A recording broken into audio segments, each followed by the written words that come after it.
So I don't think this phrase has been said too often about a Squier, but I have been semi-hunting for one of these vintage modified Cabronitas for several years now. I do like standard Telecasters, but I really love the alternate versions of them, whether it's one with a double bound body, or different pickup combinations, or the thin line version, or in this case, the Cabronita. It was probably about 5 years ago. I saw one of these online. It was lunchtime at work, and as soon as I looked at it, I just went, oh man, this thing is sick. And I'm going to save it in my folder. When I get home from work tonight, I'm going to pounce on it.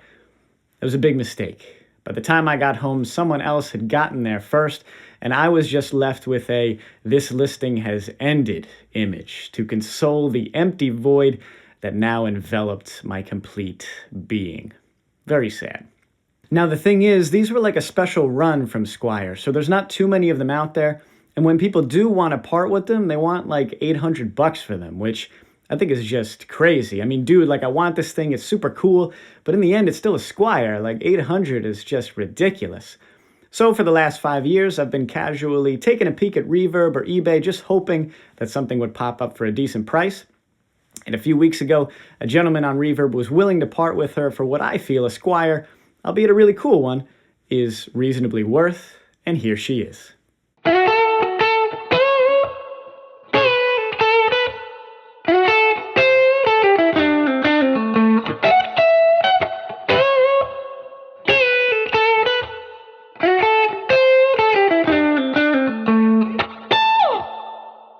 So what is a Cabronita? Basically, it's a Telecaster body and neck, but with stripped-down controls, a smaller pickguard, and a Filtertron pickup somewhere in there. Sometimes it's two of those, but in this case, we have a Filtertron in the neck and a standard Tele single coil in the bridge. These guitars are super cool.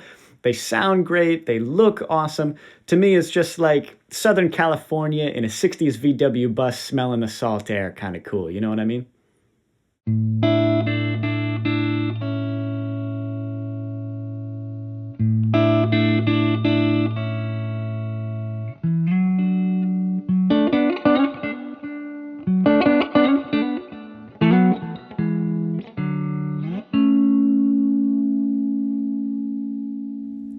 This particular cab is from 2013. It's made in Indonesia and weighs in at 8 pounds, 9 ounces. She has a basswood body, a maple neck, and a maple board. Actually, this is the only guitar in my collection right now with a maple fretboard. It's kind of rare for me to have one of those. Standard vintage modified style neck specs here. We've got a slim feeling modern C profile, 9.5-inch radius, and 22 frets. When I first got this guitar, the frets were in bad need of some TLC. It's not that they were worn, it's just that they were grungy and in need of some love.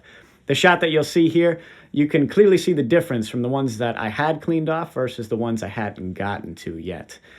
The back of the neck and the board itself were really strong high gloss, which I don't exactly prefer.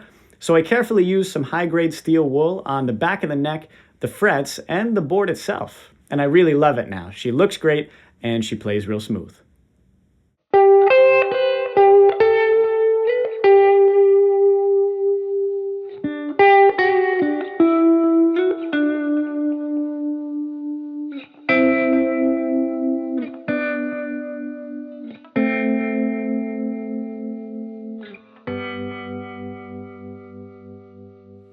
Now, as cool as this thing is, she's not without some cost-cutting issues. The nut is just a basic plastic material, and the wiring in the back of the control cavity is a little bit sad, honestly. But despite those things, she plays great, and even with the Bigsby, holds tune fairly well. While we're at it, let's talk about that. How cool is it to have a licensed Bigsby B50 on your Squier? I think that's awesome. She comes with the Jaguar-style bridge that rocks back and forth subtly as you use the vibrato, and I really like that bridge style. I think there's a particular sound that comes from it that I really enjoy, and I think it's just an effective bridge with a Bigsby. It does come with the older style saddles, the ones with the tiny little grooves in them that cause the strings to pop out when you don't want them to. But if I do want, I can upgrade to the more modern Mustang-style saddles that should be a little bit better of a fit. Let me show you the Bigsby in action right now.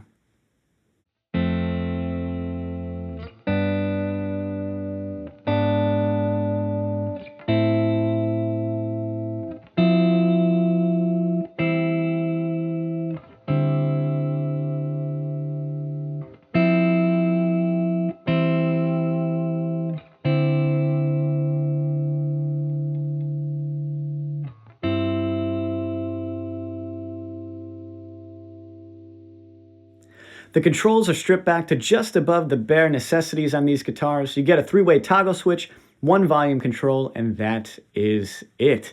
It's kind of cool, actually. It reduces your thinking down to almost nil and just makes you play. Let me show you the taper on this volume pot and how she responds.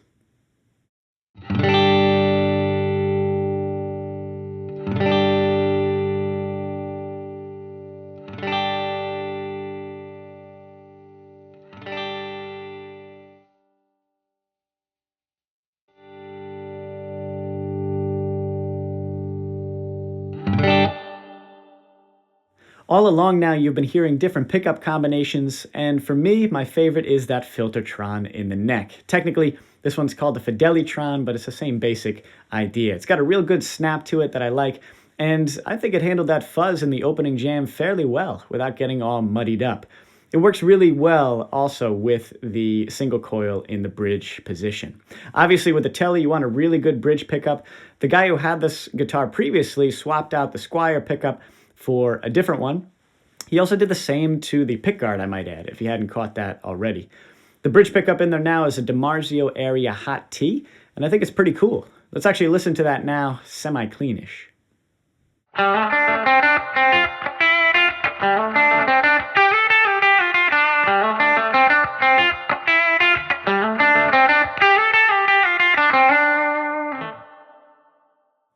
And a favorite of mine with the Tele bridge pickup is slapping some fuzz on top, so let's see how she handles that.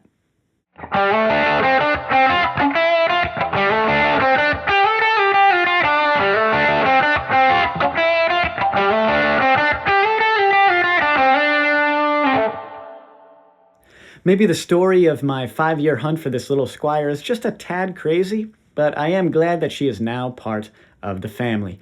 I do have some specific things that I want to do to this guitar. She's got just such a good vibe to her, and as soon as I played her for the first time, I knew exactly what I wanted to do, but I'm going to save those secret details for some future videos. Feel free to comment below your guesses on what you think will happen to the little Cabronita. As always, I've been Joey. Thank you for stopping in and watching this video. Please tap that like button and subscribe before you go to watch something else because I would really appreciate it. There's always cool stuff coming up soon, so please be on the lookout. And on that note, guys, thanks so much and take care.